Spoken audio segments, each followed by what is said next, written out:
here now with more on Iran and Cuba and America's dominance on the world stage under Trump. Texas Senator Ted Cruz. Senator, how can you describe this other than freedom is on the march around the world? I think that's exactly right. We are at an extraordinary moment in history. It is entirely possible, Sean, that in the next 6 months, we will see the regimes fall in Iran, in Venezuela, and in Cuba. And we could also see governments replace them that want to be friends with the United States of America. Now, let me be clear. I'm not being Pollyannish about this. There are 1,000 things that can go wrong.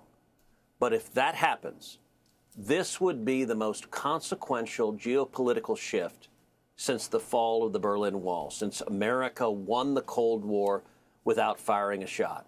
I spoke with President Trump the day before yesterday, and we talked in particular about Iran. And I said, this moment, the regime is teetering. The Ayatollah is in his last days. And I said, do not let this opportunity pass. We have an opportunity.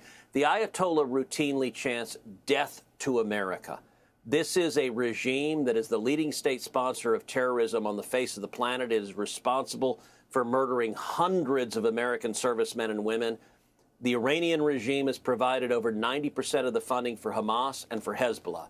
To see the mullahs toppled would be a tremendous advance for the people of Iran. It would be a tremendous advance for the Middle East. But most critically, it would be a massive improvement in the national security of the United States.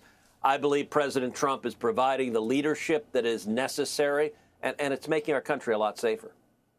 You know, we keep hearing the president would prefer a deal, and I believe that about President Trump. The president was very clear. He gave him 50 days to give up their nuclear program. They wouldn't do it. They've never, ever, ever agreed to any place, anywhere, anytime inspections by the U.S. They're not going to agree to that now. So it seems to me the only negotiation is, do you want to leave on your own, you know, after you plunder the country and fill your planes full of gold, silver, and whatever currency you might have? Or will we have to do it for you? In other words, will there be regime change? And the president said for the first time he thinks the time has come for that. Sean, I think you're exactly right. In terms of a deal, I believe there is no deal to be had in terms of the nuclear program. The Ayatollah has shown that he's a liar. He's willing to lie. He wants to delay. His regime is in tatters. He wants time to rebuild. I don't think President Trump is going to fall for that. I think the only deal the Ayatollah can make is to say, I'm out of here. Let me leave. Let me go to Russia. Let me go to somewhere else other than here. That one deal is available to say, all right, we're done. And I'll point to an historical example. Sean, you and I both know Chuck Cooper, a dear friend of mine. He was a senior lawyer in the Reagan Justice Department. When he was a young lawyer in his 30s, he was sent down to Panama to negotiate with Manuel Noriega. Manuel Noriega was the dictator in Panama. And Chuck, on behalf of the Reagan administration, had an offer. He said, you can leave Panama. You can go and live out in a mansion. You can live the rest of your life in opulence, but you must leave. And Chuck describes he was in his 30s. He said, I was young enough that I went down and thought this is a good idea to go make this offer. He said Noriega showed up with a caravan of SUVs, soldiers with machine guns. And Noriega said, I will not leave. Under any circumstances, I'm not leaving. And Chuck ended that conversation by saying, Mr. President, I need you to hear me now. I'm going to leave. I'm going to get on a plane. I'm going to fly back to Washington, D.C. But after I leave, other men are going to come behind me. And those men are not going to take no for an answer. Noriega didn't say yes. And, of course, we went down there. We arrested him on January 3rd. We arrested him. We prosecuted him for being a drug trafficker. And he was sentenced to over 30 years in prison. He died in prison. Donald Trump gave the exact same offer to Maduro. You can leave, you can live a life of wealth and opulence away from power, and Maduro told Trump no. And on January 3rd of this year, we sent the Delta Force down there. We apprehended him. He's going to be prosecuted. Nicolas Maduro will die in prison. The Ayatollah and the mullahs have a choice.